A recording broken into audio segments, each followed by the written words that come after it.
오늘 미국 3대 지수 플러스로 진행되고 있습니다. 좀 좋지 않게 보이는 거는 스몰캡 같은 경우는 지금 마이너스 플러스로 왔다 갔다 하고 있거든요. 그래서 기술주 중심의 대상을 유지하고 있는 걸로 보이고요. 최근 시장의 움직임이 일단 오늘 이렇게 움직이는 가장 주된 이유는 연준의 멤버들이 금리 인상 속도를 줄이는 것을 지지하고 있다라고 하는 그런 그 의사록의 내용이 나왔습니다. 그래서 시장이 이렇게 움직이고 있는데요. 일단 우리나라 지수 보면 최근에 11월 초반쯤에 정점을 치고 지금 밑으로 계속 내려오고 있거든요. 근데 반등의 힘이 약해요 또. 독일 지수를 보면 닥스 지수 보면 버티고 있죠. 내려오질 않고. S&P 500 지수를 보면 내려왔었지만 다시 3일 연속 치고 올라오고 있거든요. 지금 강도가 빠지고 있긴 한데 이제 아시아 지수들이 약간 이게 나스닥이거든요. 상대적으로 좀 나스닥이 니케이 요게 상해 지수입니다. 그래서 아시아 주식들이 조금 약하게 움직이는 모습을 없잖아 보이고 있고요. 오늘 장이 어떨지는 좀 봐야 될 것 같은데 이 투자자들 매매 동향 보면 외국인이 이탈해서 크게 뭐 이탈해서 그렇게 움직임을 보인다라고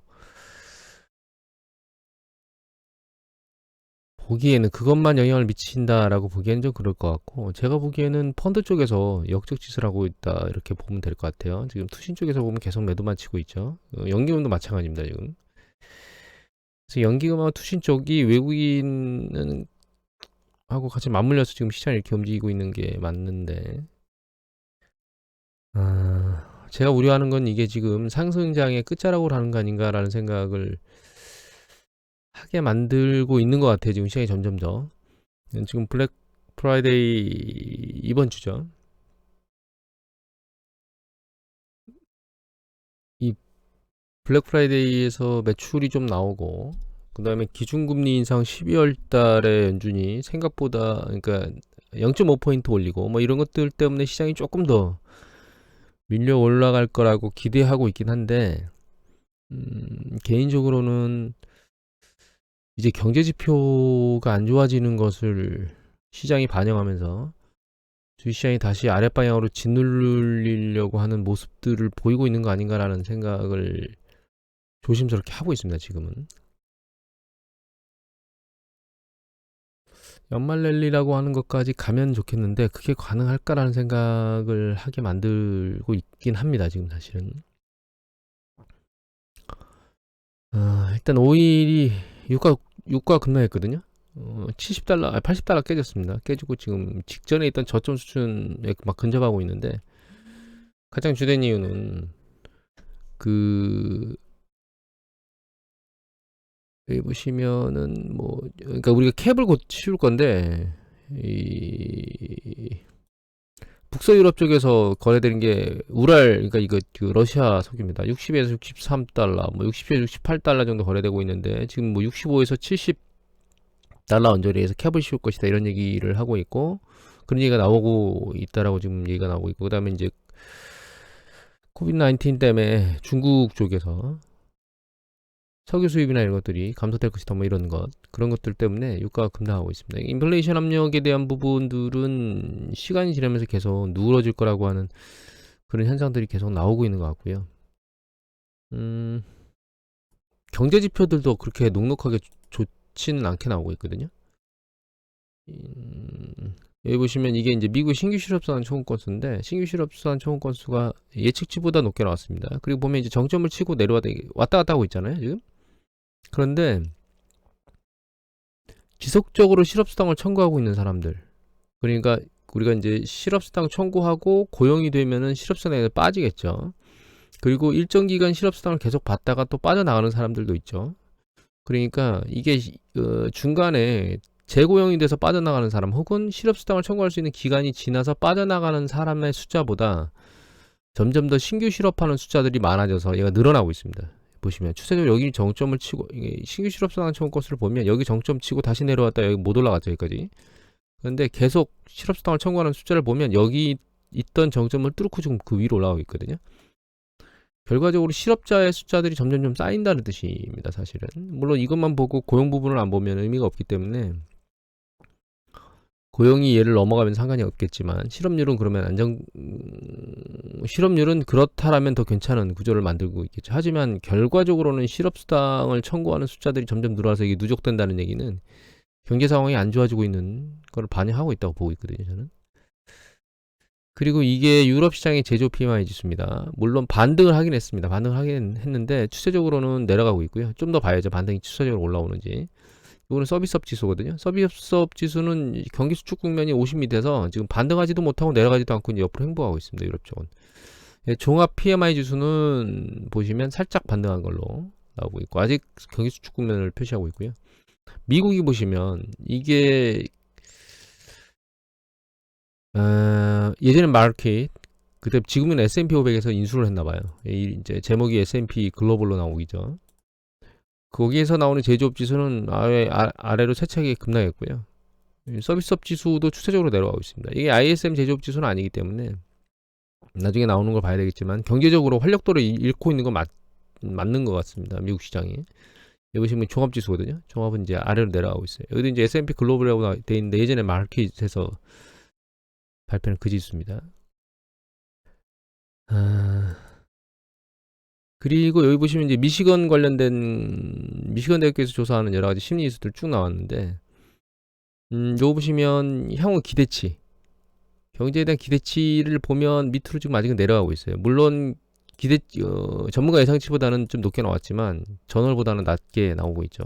그 다음에 심리 지수를 보면 반등하긴 했습니다. 근데 현재 상황을 보면 보시면 아래로 세차게 내려왔죠. 그리고 1년 뒤에 인플레이션 기대치는 상승할 거라고 예측했는데 오히려 낮아질 거라고 나왔습니다. 그래서 인플레이션에 대한 기대치나 이런 것들은 좀 낮아지고 있는 게 맞는 것 같고요. 다만 경제 상황은 안 좋아지고 있는 모습을 보이고 있는 것 같습니다. 미국 시장이. 그리고 이거 시카고 연준에서 나오는 이제 그 미국의 활동 지수거든요. 산업 활동 지수.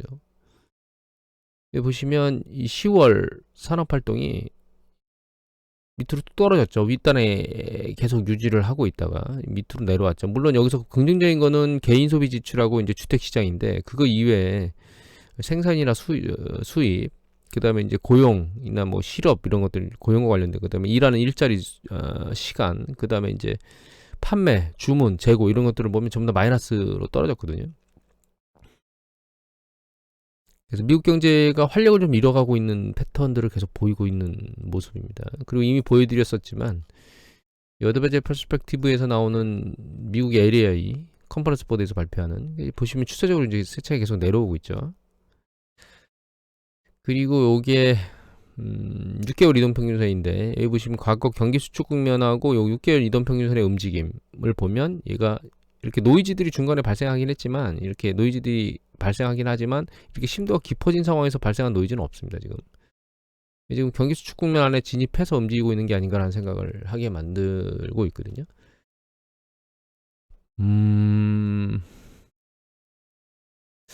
지난번에 제가 이걸 보여드렸었죠. 그래서 우리나라 조정받기 전 요 언저리에서 과거 수준까지 올라왔기 때문에 한번 포지션을 조정을 해야 된다면 해야 될 시기가 왔다라고 보여드리긴 했는데 얘가 아직 꺾이고 있진 않거든요. 다만 얘가 추세적으로 계속 얘를 버틸 수 있을 만큼의 현재 여력이 있느냐, 경제적 여력이라든가 뭐 뒷받침을 해줄 무언가가 있느냐를 생각해 보면 그렇지 못할 것 같습니다. 이 CNN BC의 Fear and Greed 인덱스를 보고 판단을 한다면 이게 지금 시장이 꺾일 상황이 점점점 다가오고 있다라고 하는 생각들을 지금 하게 만들고 있거든요. 경제 지표를 종합적으로 다 보고 나면 긍정적이라면 금리 인사 속도가 줄어든 건 확실한 것 같고요. 에너지 가격이라든가 뭐 이런 전체적인 주택 가격이라든가 이런 전체적인 부분들이 하향 국면을 계속 보이고 있고 앞으로도 그럴 것 같다라고 하는 것들이 긍정적인 거고 경제 지표의 강도나 이런 것들이 누그러지는 게 역시 금리 인상과 관련해서 속도를 줄일 수밖에 없는 그런 상황으로 가고 있다는 게 긍정적이지만, 반대로 손바닥을 뒤집어 보면 경제 상황이 안 좋아지고 있기 때문에 주식을 떠받치는 경제 상황이 안 좋아진다는 얘기는 주식이 추세적으로 계속 밀려 올라갈 수는 없다라고 하는 것들을 지지하는 거거든요. 그래서 지금부터는 판단 요소가 굉장히 어려울 것 같아요.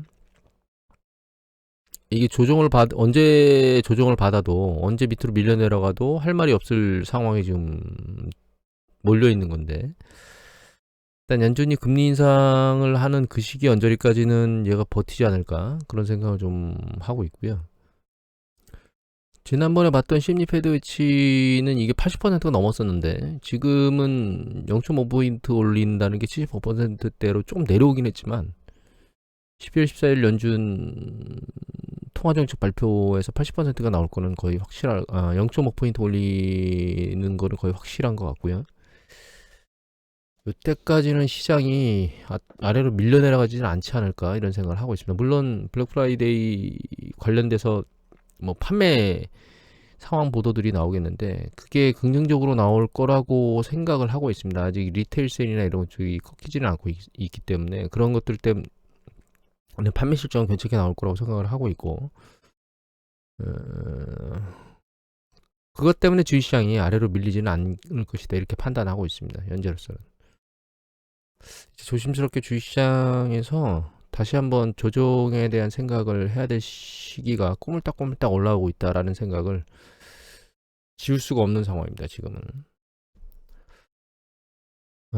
오늘은 이 정도로 하고 마치도록 하겠습니다.